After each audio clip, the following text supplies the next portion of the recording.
All right. I think we are live now. Thanks for joining me tonight. I am Melissa Wagner, and I am the WAM, or Women Anglers of Minnesota, Co-Education Director. It's a group I've really enjoyed being a part of and want to share some of that with you, as well as how to get out trout fishing, hopefully this year if you're interested. So just want to welcome you. I'm so glad all of you have joined this Mom's Fishing Challenge, and I hope you enjoy this presentation. If there's any questions along the way or afterwards, please feel free to reach out to me, and I will get started. Let me get the slides up here. All right, so tonight I'm going to be talking about trout fishing and kind of giving you some helpful tips for you to get started. I think even if you are, an intermediate or experienced trout angler, hopefully you learn something from this presentation. But if you've never fished before or trout fished before, I think you'll learn quite a few tips for maybe how to get out and go fishing, hopefully on Mother's Day. So just a little bit about me. I grew up in the cities or Oakdale area of Minnesota, and I was fortunate to have a family cabin where I grew up fishing on a lake, and there's my grandpa and our little boat that he'd haul us around in and catching walleyes, and ended up going to the University of St. Thomas for my undergrad and NDSU for grad school. And there's me in the far right in my grad school days doing some seinings. So then I worked on shallow lakes, which is a whole unique thing or unique resource. And I now currently work for the Department of Natural Resources down in Lanesboro, Minnesota, which is in the southeast part of the state, what we call kind of our trout country. So we only have streams and rivers. We don't have the lakes. Like most of the rest of Minnesota, the glaciers never scoured those out. So we're blessed with a lot of cold water trout streams, which is I'm going to talk about today. And about 3 years ago, and I'll get to the reason why, but 3 years ago, I was kind of trying to find a group of, or something to belong to that piqued my interest, something that I could do to get away from some of the family life or responsibilities. And I found Women Anglers of Minnesota simply by searching on Facebook, looking for fishing groups, and it popped up, and I joined about 3 years ago. And I've really been enjoying the amount of activity that you get with other women that enjoy fishing.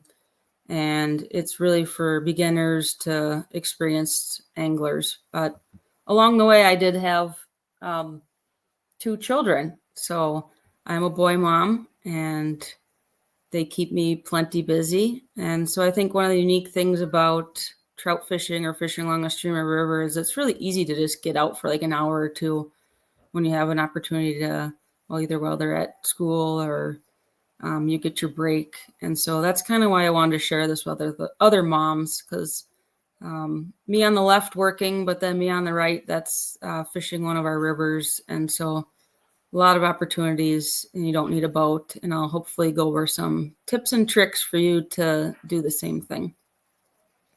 So a little bit about Women Anglers of Minnesota, nonprofit, and there's a lot of membership benefits, a lot of events to do and see and be a part of. And the memberships are there listed. So for adult, it's only $30. And the, let me see, I'm going to make this bigger. There we go. I was struggling to see my own slide. The family membership, which includes up to 3 girls, is $45. And then the youth membership is $15. So that's the 12 to 16 age. So again, lots of events, a lot of activities to get to. Sorry, my kids are now trying to figure out where I am coming in from inside. I'm hiding in the basement. So another active thing that we do is we have a private Facebook group, but we also have a public Facebook group. So if you're kind of just interested to see what Women Anglers is about, I urge you to find the public Facebook page and kind of get a glimpse of some of the things we do and to be a part of. And then here's a list of our events. Really hard to see, but just kind of wanted to show it because of the magnitude. So from pretty much December to January, there's activities to do. It's either virtual, in person, some kids tournaments and youth activities that you can be a part of as well, help out or bring your children to. Really, really a fun group, very active. And so just wanted to say that tonight I will be giving away two people tonight will receive 1 year membership for free to this group. And so all I kind of want you to do is ask a question or make a comment. You don't have to go crazy. I just kind of want to help people, gauge if you're engaged and want to know what you want to know more of. So I'll pick the winners at the end, and just message me if you end up being one of those winners. So getting into tonight's trout topics, I'm going to briefly go over the trout species that we have in Minnesota, then where you can fish trout, which is basically statewide, then how to find and access those streams. So kind of doing a little desktop review before you get out. And then once you get streamside, kind of some ideas how to find those areas to fish. I'll go over briefly some gear and tackle options, and then I'll kind of give you some tips and tricks on how to fish streams. They're definitely different than lakes. Trout respond differently. And so I'll give you some tips on that. So then lastly, I'm just going to touch on trout handling as they're different as well.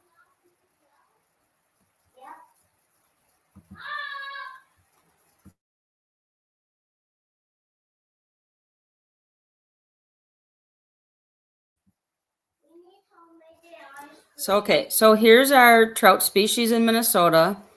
The Master Angler program on the right is something fun that Women Anglers in Minnesota does.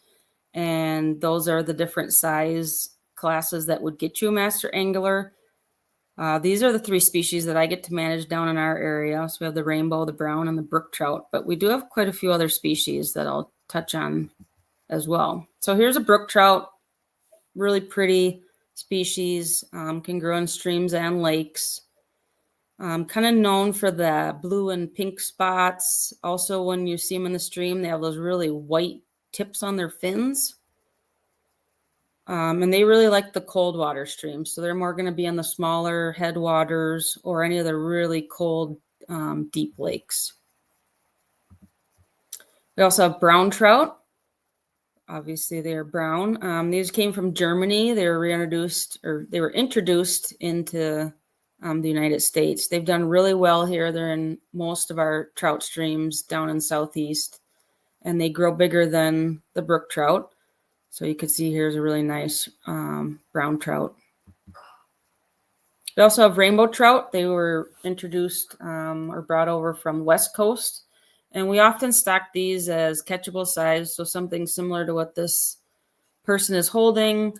We try to stock them in ponds as well as any streams that are running through small towns, try to increase opportunities for anglers, particularly youth that may not be able to drive or travel to a stream or a lake, and so they can just walk down the street and hopefully enjoy catching these fish. Lake trout, here's me out on Lake Michigan catching some lake trout. They are also in Minnesota, Lake Superior, and then we do have lake trout lakes. And so they are native to northern Minnesota. And I forgot to mention that the brook trout are native to southeast Minnesota as well. So we have some native species as well as some of those that have been introduced. Then we have steelhead, which are also a version of the rainbow. They look slightly different, and they spawn and grow as little ones in the stream. So on the left, you could see this gentleman has probably caught a steelhead that went up to spawn in that stream. And then I am on Lake Michigan as well, in a lakes where they can grow big and feed on bigger items. Then we have the coaster brook trout, which do something similar. So they grow bigger than our regular brook trout, and they live part-time in those lakes and then go up to the streams to spawn. So better chance of catching those up like in the Northeast, where they're going in and out of Lake Superior. Then we also have splake trout, which is a cross between a brook and a lake. Often get confused. You think you catch a really big brook trout, and it ends up being one of these splake trout. And there's kind of ways you can identify that I'm not going to go into right now, but some good information online. So I did get a question about which trout are most common. I think it kind of depends on the area you're at. I would say for Southeast, which I'm more familiar with, and most of parts of the Minnesota would be the brown trout. They've done really well. They can tolerate more of the moderate temperature water, where I said the brook trout really need that cold water, and similar to the lake trout, they need the really cold, deep water lakes. Brown trouts can kind of tolerate some of the more cool to warmer water rivers and be able to kind of migrate up into the streams maybe to spawn. But yeah, good question. So here's where to trout fish in Minnesota. As I kind of alluded to, you can really fish anywhere in Minnesota. If you search MNDNR trout fishing, this is what will pop up.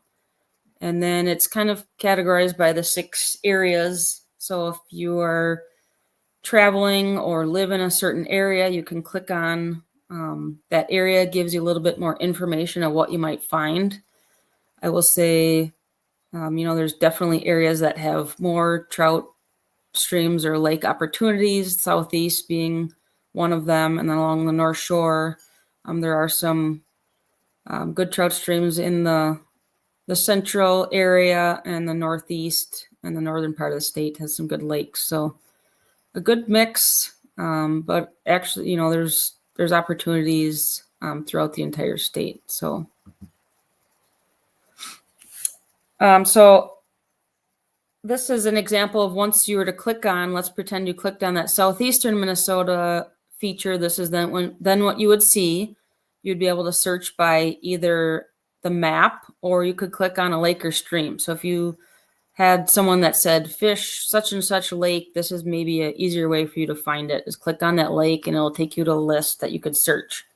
If you are just kind of trying to do some desktop recon, you'd click on that map icon, and this is what you would then see. The blue teardroppy things are trout lakes. If you zoomed in, you'd see more of the blue, which is the trout streams. And then if you see anything in red, that means that's a trout stream that has a special regulation that you might want to click on or look up in the regulation book. Kind of hard to see from this, but they do have the ability to zoom in, and there's also like an aerial imaging on there as well. And then once you get more zoomed in, you can see detail. And I'll touch on what easements are later, but you can start to see this red line with kind of that pinkish purple edging to it. So that means you're looking at a stream that has an easement on it, because you can see in the purple has that easement area. And there's kind of multiple ways of finding these. Oh, are there any easier to target? If you know that there's rainbow trout stocked somewhere, they're fun, they're aggressive, they're active. And once they're stocked, they're usually pretty hungry. So those are stocked as put and take. Again, they're raised as a catchable size to target popular areas to fish. But it kind of depends. I think they're all pretty catchable, but I would say the rainbows are probably easier to target if you know where they're at. Any streams you'd suggest for a beginner in central Minnesota?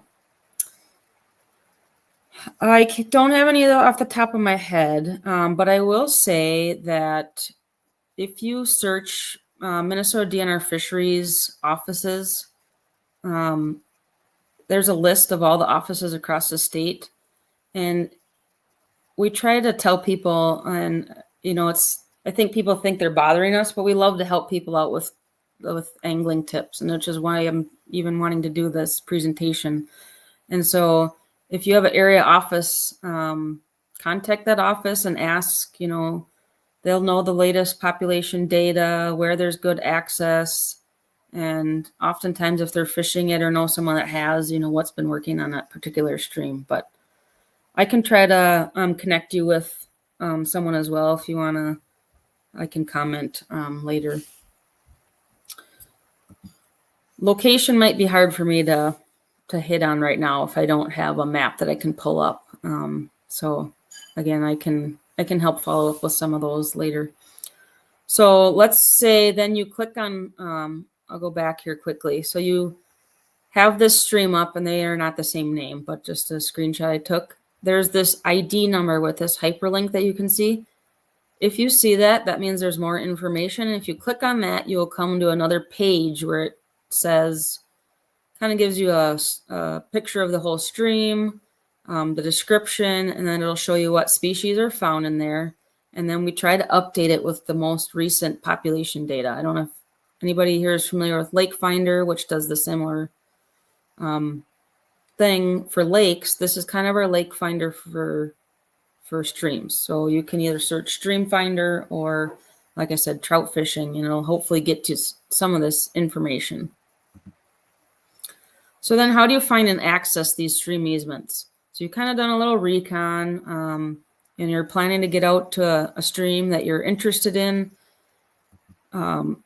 We also have these printed booklets. So instead of, if you don't have access to a computer, or if you are then driving around and aren't sure exactly where you're headed to, these booklets are great. There's just one little screenshot of what you can see, but it has roads, it has the streams, it has the regulations on there. So if it has any color, that would be the regulation. And then that gray boundary, now it's gray on this booklet, but on the other one it was like a pinkish purple.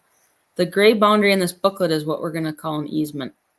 If you are not nearby a DNR office, you can contact the DNR Info Center either by finding them online, or you can give them a call. Here's the number. We are running out of the southern and central Minnesota ones, and we're planning to reprint them this summer. So that one is new, but I believe there's the northeast ones. There's still some of those. Another option is you can always access streams through state land. So we also have mapped the yellow area is WMA, or a wildlife management area. The blue is a state park. And then the green is state forest land. So anywhere you could access that state land, you would have then access to that stream. In the far right, I have this big red arrow that is pointing to this gray line that is not around a stream. So if you see that on a map, that means that is a walk-in easement. So we have purchased access for anglers to walk from that road site, and usually we try to allow space for parking. You would walk along that and you would access the stream then with that easement along it. If you're driving around and you think, okay, I think I'm at the right spot, not sure, if you see these signs, then you're in the right spot. So these are the way we identify at bridge crossings or other access points, how you're going, that there's an easement there. Sometimes they get taken out by floods, but hopefully you find one of these and you kind of are confirmed that you're in the right spot, because oftentimes, we don't have cell phone service down in certain parts of the state. So just a fun fact, we have over 500 miles of easements statewide, which is crazy. And these are perpetual. So they're purchased by the DNR. Perpetual means they're forever. So they sell us this easement, and we have access for anglers on that spot forever. Most of our easements are 66 feet wide, and that's because back in the day when they did surveying, that is one rod. So if they have an easement on both sides, that means it's 132 feet wide. So what does that look like when you're out on the stream? 66 feet wide from center line. So this red line is what we call stream center line. You're going to have 66 feet out from the center of the stream to the right and 66 feet from the center line to the left to navigate that stream and fish it. So, sometimes there's down trees and you got to walk around a brush pile. So you're able to navigate on land instead of having to trudge through the stream where there are easements. Sorry, I think I need some water. I got a question. Does the map show species stocked in each lake or stream?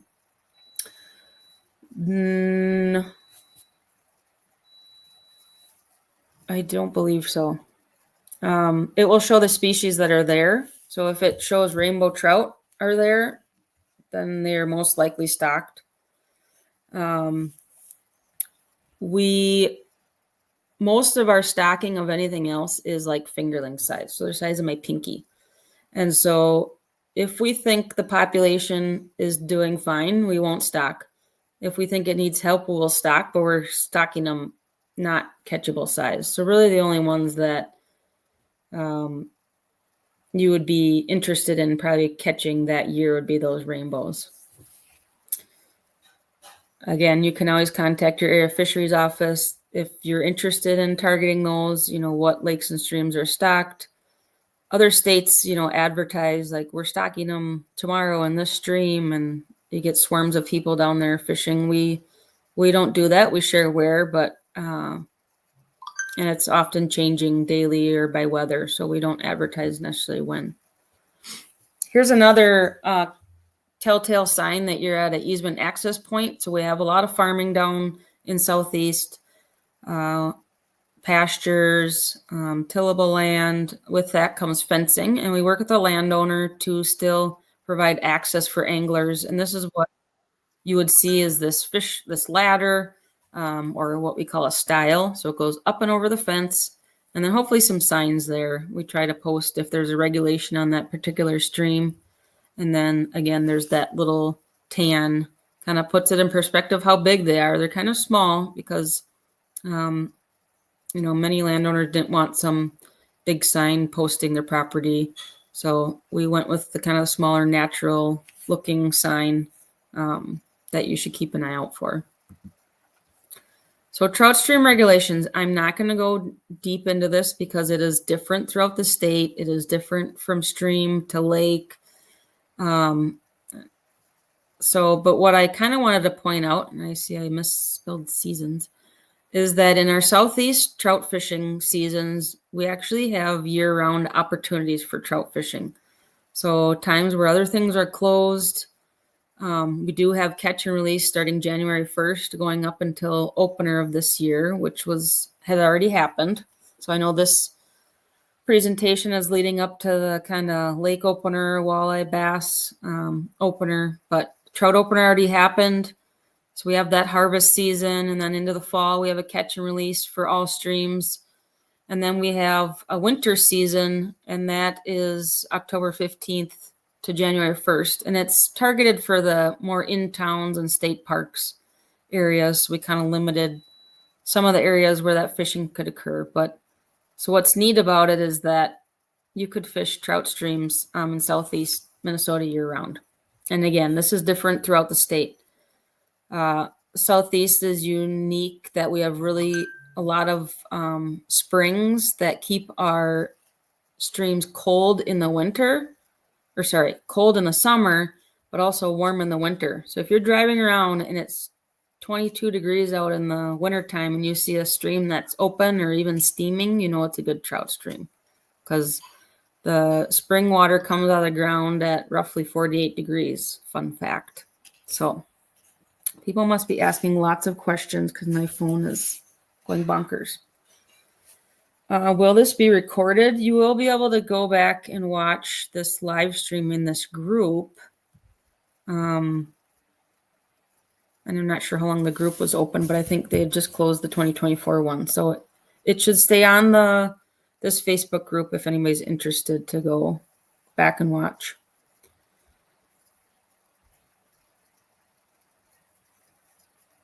Does a style mean we would have to cross someone's property lines? Potentially. But if there is a style, that means it, and a sign usually, we try to put even signs like on the style of the wood. If you're out a ways away from the road and you see a style and you see that easement sign, it might be where you are leaving one person's property that maybe has a pasture and you're traveling into the next person's, but they also have easements. So we have some streams where you have miles and miles of easement, and you'll cross multiple landowners. Are there certain counties that are considered southeast? There's probably like 5 or 6 southeast, or kind of in the driftless.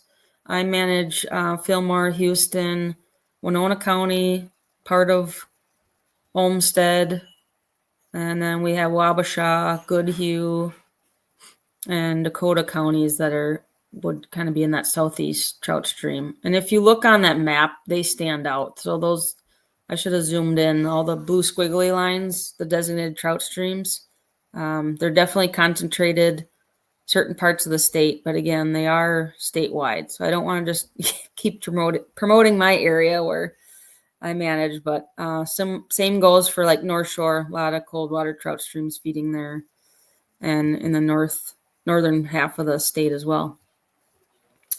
All right, so now I'm going to get a little into fishing gear. I love this graphic I found. You kind of need to, if you're traveling or hiking places, you kind of need to kind of think pack light. So I love this picture of this gal on the right. She's in her waders. She has her pack. The nets, they're more portable than something you'd have on a boat. She's got good sun protection, a hat, long sleeve shirt. Oftentimes, all these little tether things, if you're standing in the stream and you drop your pliers and you don't have them tethered, they're gone. I've dropped sunglasses. I've lost many a pair. So even having like the straps that go behind your head, so kind of think pack light, but also, bring things you're going to need as you're traveling. And somehow that things are tethered to your body as you're going to be in and around flowing water. Here's kind of some wader suggestions, or options, I should say. Anywhere from the left, you got the boot foot waders, easy to get on and off, typically cheaper because you don't have to buy really anything else.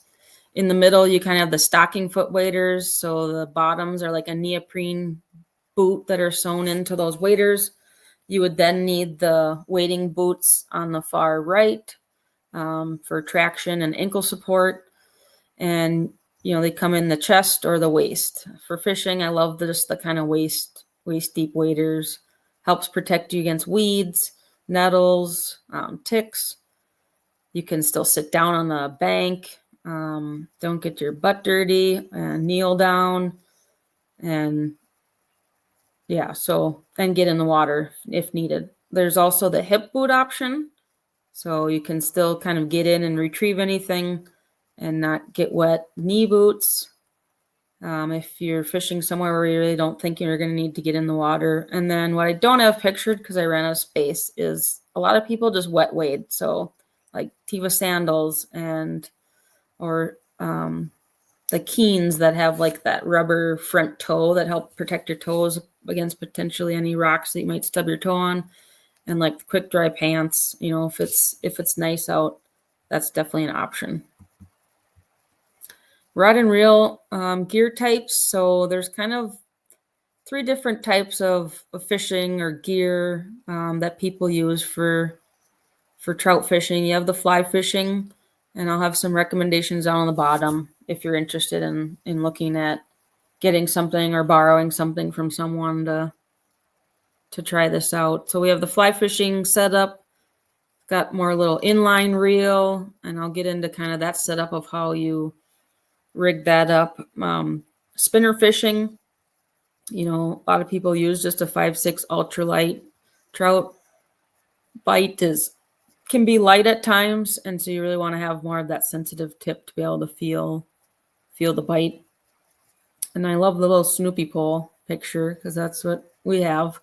But so live bait fishing is also an option, and I'd suggest a 6 to 7 foot light medium action or light medium rod with a fast action or very fast. But that's a good option for kids. So getting them out to cast a live bait is a good option.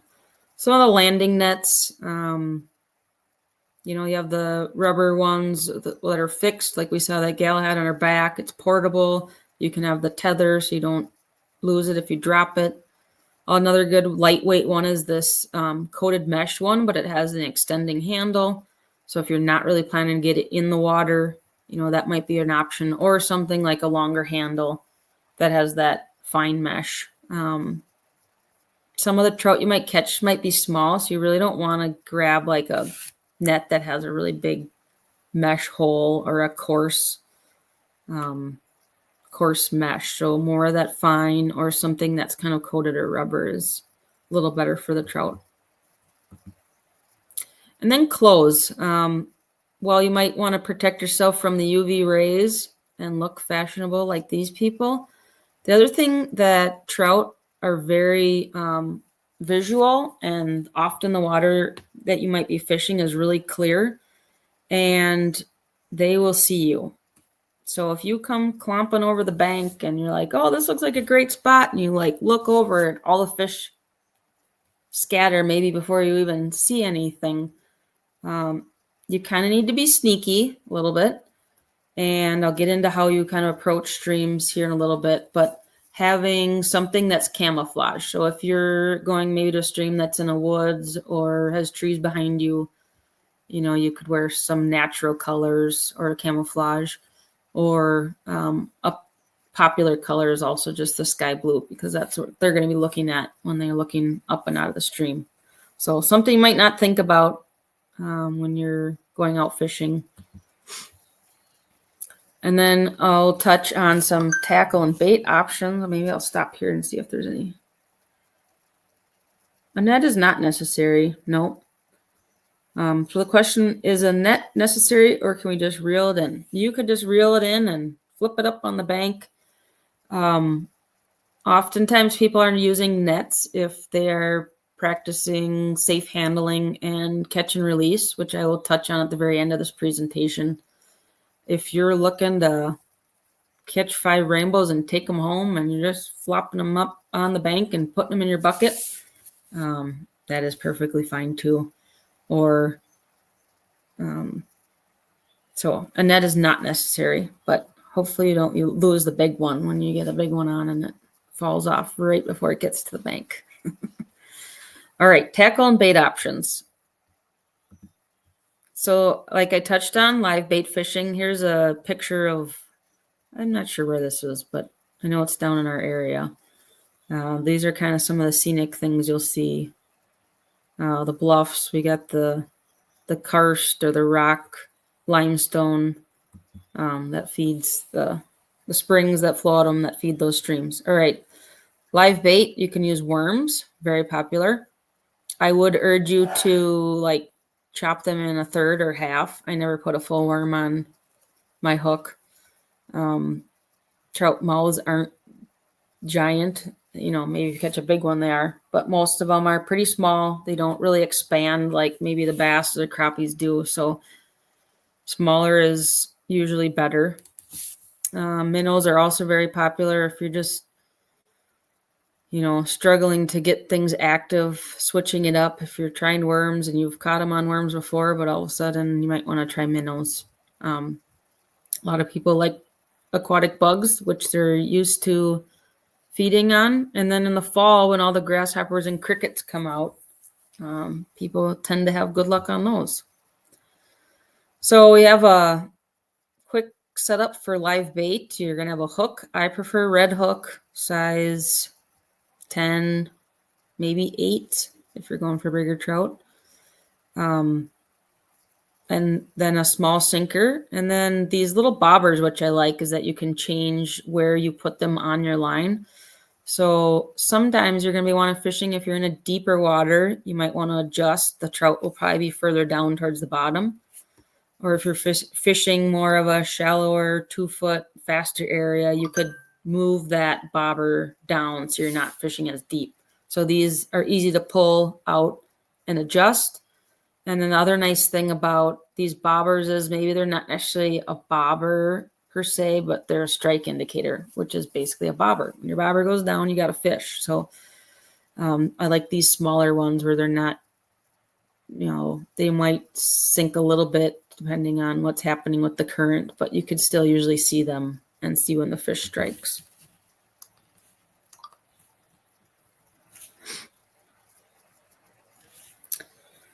All right, so lures, also a popular thing to use. Nice thing. Oops, went too fast. Oh gosh. Nice thing, you don't have to, well, you might have to re-rig if you get snagged, but with live bait, you gotta touch minnows and have minnows and have worms. And so these you do not have to re-rig typically. So putting something on like this, we got twister tails, some more of the plastics. We have tube jigs.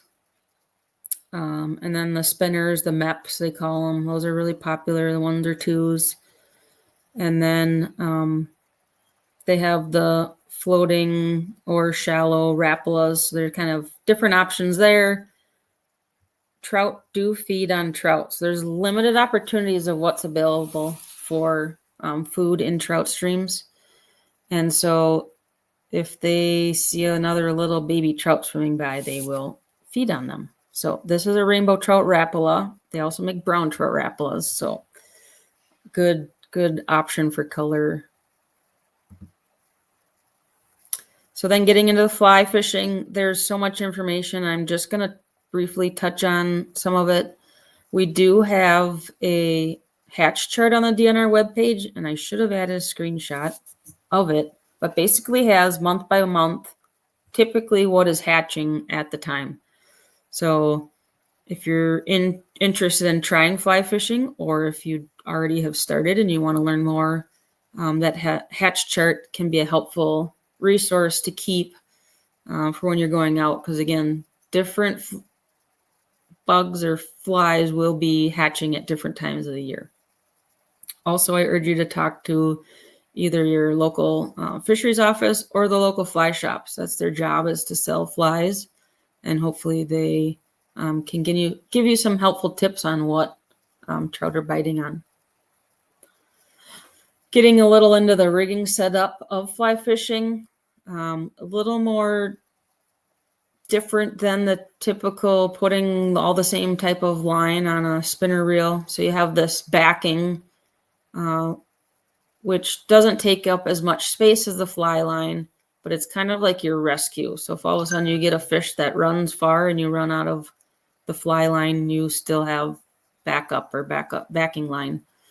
The fly line is more of a hollow, floatable, thicker line that you will use you'll be handling a lot, stripping it.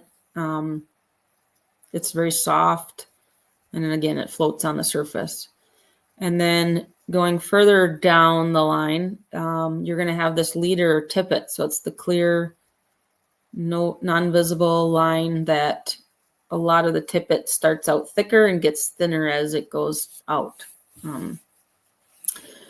And then we have these strike indicators again, or bobbers. So fly anglers also have bobbers. They just like to call them strike indicators.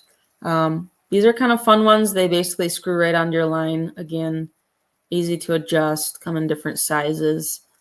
Another thing that bobbers or strike indicators help with is they add a little bit more weight. So if you're interested in getting further, these are often used for that, or also getting deeper. So you want your fly might be sinking down at a certain depth, but you're going to keep that strike indicator at the top. They also have other little like sticker foam ones that you can use that aren't they're less of a bobber, more of a strike indicator. And then there's this saying, match the hatch. Look at all these cute little flies and worms and crickets and bugs. So again, looking at that hatch chart, I do not know all the names of these, but there's so many different ones. And the idea is that whatever's happening in the stream at the time is what you want to try using and mimic that natural hatch.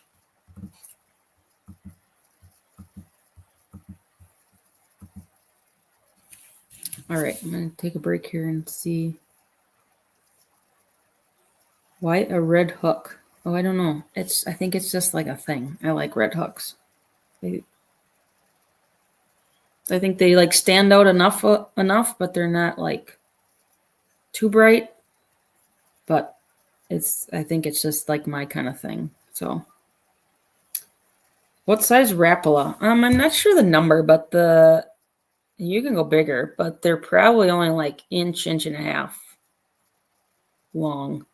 I'm not sure the number size on it. And I was talking with someone today. They have what do they use? It's some sort of sinking one that for every second it sinks a foot. So if you're trying to fish deeper water, whereas I was using more of the suspending ones, they might get snagged on the bottom more, but there's a name for them and I can't think of the name right now. But so there's kind of different ones that you could try. So here's some of the actual bugs that those flies are mimicking, which are fun.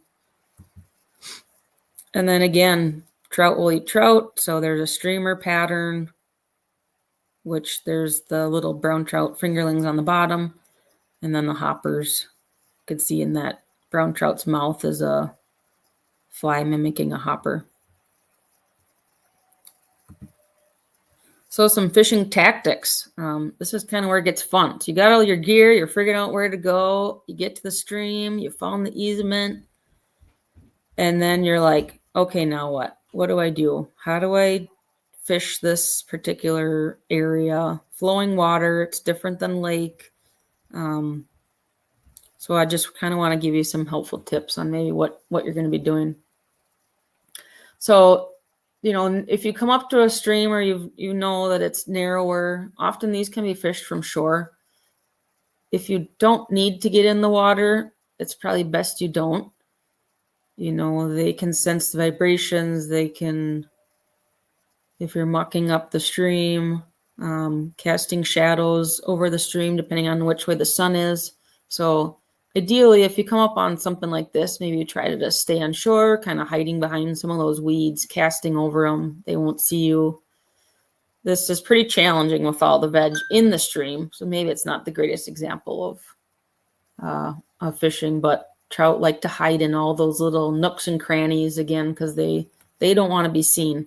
And I forgot to mention that the reason is because their predators are aerial, or what I like to call like bank rats. So you have muskrats, otters, things that like to prey on the trout are all kind of coming at them either from the bank or flying above. You get blue herons, eagles.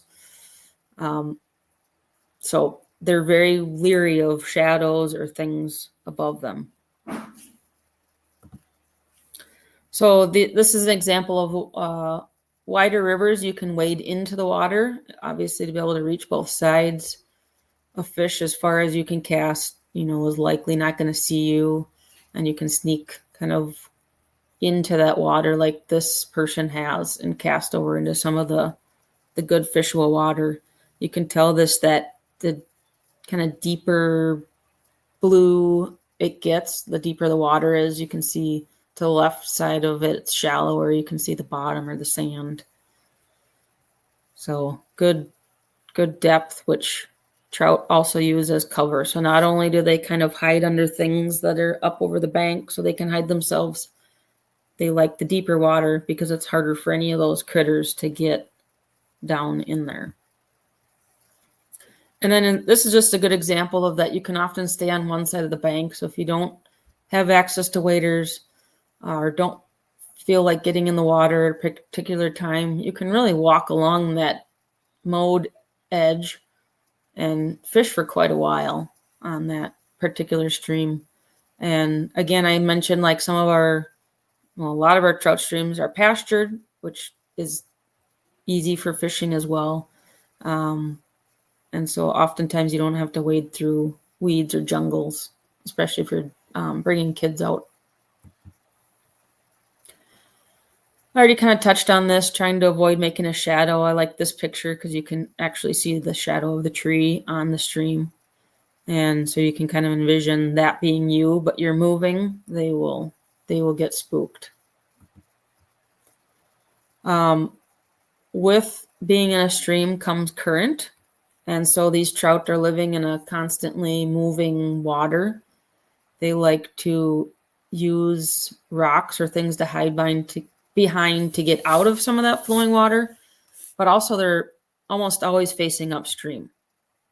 So if you are trying to target a reach of stream, and even people tend to like park on the downstream end of where they want to start fishing so that you don't have to, well, it depends on how you're planning your attack. But you could start at the downstream end, fish up, and then leave, or you could hike down and fish up. But most people are fishing from the downstream end of the reach they want to fish and going upstream because they want to try to avoid being seen because the fish are going to be facing upstream. And then when you get to any fast flowing water or current, it's suggested that you fish what is called this bubble line or the thalweg. And it tends to be the deepest spot in a channel is where that bubble, it gets not only is water flowing downstream, but it's also swirling around and it makes just a deeper area. And again, that's where some of the trout will like to hide. I got a question. What is the difference between a bobber and something else? Strike indicator, maybe? They're not different. I think it's more just the different sizes or if you can move them, or what you're trying to use them for, to keep the bobber. A lot of the goal is to keep your weight your bait at a certain depth. And so you kind of set that for where you want. Otherwise you might, in the flowing water, your bait will get probably stuck in the rocks. So you can use that as a bobber, but like when you're fly fishing, some of your things are so tiny and they might not even be sinking. They might be more kind of suspending or floating, but they're really hard to see.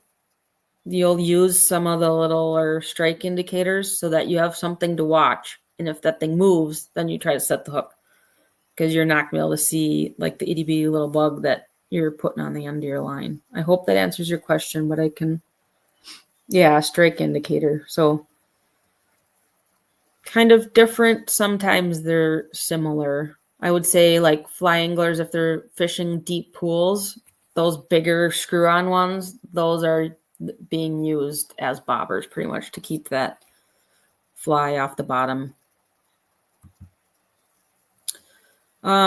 Casting between boulders. So if you come up on a stream that looks like this, again, the fish want to hide behind those to get out of the current. They want to use as little of energy as they can while feeding. So they're going to hide behind those. And then they're going to, as something floats by where those yellow lines are, they're going to hop out, grab it, and then go back to the little hiding spot. And then hop out and grab something else. So fishing those lines where you think they might be feeding and trying to mimic that thing floating by a rock can be successful. And again, they like to hide under banks. So this is actually a structure that was put in on the stream. We do habitat projects where we add overhead structures for fish to hide under. And so you'd try to cast as close as you could to those edges where there's going to be, you can tell it's deeper water. You got that bubble line flowing along there. And then you have that overhead ledge that goes further back into the bank. That's where they will be hanging out.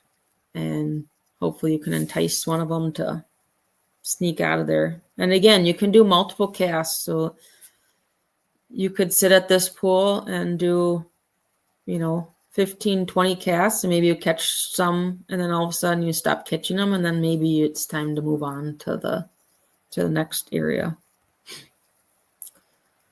This is just an example of deep water. So again, the idea that cover can be deep water. It doesn't necessarily have to be a rock or overhanging ledge or along a log that creates that habitat. They can just simply be hanging out in that deeper water. But as you go upstream, which is closer to my text there in blue, you can still see that bubble line. That's often a common feeding area as well, which I think I touch on next, is below riffles. Yep. So a riffle, if you're not familiar with what that is that really fast flowing current that makes a riffly noise that's loud. And so it's hard for fish to hold in that fast current, but that's also where a lot of the bugs become dislodged from rocks that they are attached to. A lot of the aquatic bugs are growing in and amongst the rocks in those riffles, or they're hatching and flowing downstream. And so a common place for trout, if they're in feeding mode, they're going to be below those riffles where a lot of stuff is becoming dislodged. And so that's kind of where you'll get a lot of those active feeders, or if you ever are seeing little like breaks of the water, those are fish feeding. So that'd be another good place to cast. When do we know to move on if this is the first time we're going to target this species? I'd say it kind of depends on the size of the river. But if you're fishing something smaller and maybe you've cast, like I said, kind of that 15 to 20 times and you haven't caught anything, I'd probably move and change what you're using, because maybe it's just not what they're interested at the time. The other thing that I don't really have in this presentation is time of day. I would say it's typically better in mornings and evenings. Again, when it's not just bright daylight sun, I feel like they're more hiding. You can catch them midday, but targeting more the mornings or evenings. But what a lot of people do often is, like, if you're fishing with a partner, friend, or a partner or a child, is that you kind of do the leapfrog method, where you might be fishing this area here in the picture, but they might be up at that next pool. So as long as you like go out and kind of walk around and get in there, so you're not just like walking right by where the person downstream is fishing, you could kind of spread out, and you might need to on some of these smaller ones. And then you get bored, then you kind of go out and around and leapfrog them and see how they're doing on your way by. And maybe you each try something different to see what they're feeding on. But sometimes I fish bigger rivers, and I give it 15, 20 minutes, but I'm more throwing worms, and like you're kind of bound to catch something, I feel like, at some point, but it's more just finding like where they're hanging. So, and here's, cast anywhere. I mean, sometimes you just don't know. It's always worth a try. I'm going to lastly touch on handling tips. Looks like we're doing good on time. I was hoping to get this done in an hour, and I think I'm going to do pretty good here. So again, I'm really appreciative. I cannot see how many people are here, and I'm going to look back at the comments and chat once I get done and follow up on anything that I didn't touch on. So just some handling tips. So what's unique about trout is there's no spines in the trout fins. So a lot of the other species that we have in Minnesota, you got walleyes, those spiky bluegills that got spines everywhere, perch, there's a lot of spines in many of our fish species. Trout do not have any. So you can see these gals are holding it more where you might not because of that dorsal fin or that top back fin. It often has spines in other fish. You can hold them differently. If you're planning to do the catch and release, you try to avoid the gill area. Trout are more sensitive species. And so that's kind of why I wanted to touch on a little bit of handling techniques. If you're not interested in taking them home, ideally you're getting them back in their water. They do require cold temperatures. So trout are cold water species of fish, and they help. The cold water helps regulate that temperature that they need. So keeping them in the water as long as possible. Someone asked about a net. It's not necessary, but it is helpful for this case. If you want to reel in a fish, not only you don't want to lose it, but you want to keep them in the net, in the water, to be able to get that hook out, have opportunities to get set up and take some pictures, which I'll touch on. Keeping them in the water as long as possible is critical if you want to just be able to release those fish. You can also crimp your barbs, so it's easier to release a fish. It's not required. We have no barbless regs, but you can basically just simply take a pliers and crimp those down if you're having hard times with removing some of your hooks. I like to, some of those Rapalas where you have 2 treble hooks, like totally not necessary. I will clip one of the treble hooks off, at least one of those treble hooks, so that you're just not fighting it, getting hooked into one treble hook and then hooked into the other one. And I don't think it really affects how they swim. So trout photos, everybody likes to take their pictures, and if you're in WHAM, we have a great, fun kind of virtual tournament where you get to submit different species of fish called WHAM Slam, and WHAM is Women Anglers of Minnesota. So all of a sudden you catch a trout and you want to get it submitted, you need to take pictures. Bringing a friend, have them take it, or what this gal is doing here, and I love this picture, not only the dog, but you can literally see the water like dripping off her fingertips. And so she brought this out of her landing net, set up her phone to be able to take a picture. And this is actually a friend of mine, and who was also a WHAM member, and she shared with me that she actually just puts her phone on video. And then take screenshots of the video, kind of that perfect picture. So, which is a great idea. So you don't even have to do the timer. And then you can see how she's holding it behind the head and those front fins. Trout, the weight of their body, especially when you get bigger fish, they tend to tip forward. So if you just held it, more towards the middle, they would tend to flip forward. So even if you're holding it with one hand, you're going to want to kind of cradle those fins and let the tail, even if it's kind of holding it like a 45-degree angle. That's just kind of how they're weighted. But I love how she's holding it right behind those fins, and then you got the tail. And then, like I kind of mentioned, that cradle hold, which is, I found some good examples of people online as well. They seem to be fine once they're especially browns. Once you're holding them, they're like, I give up. Okay, just take your picture and get me back, as long as you're not doing a death squeeze on them. So I like those 3 pictures of that kind of cradle hold. But then lastly, there's always trout for supper. It's great grilled in tinfoil packets, around the campfire, doing the tinfoil with the onions and lemon and garlic and butter. You can also smoke them, bake them, fry them.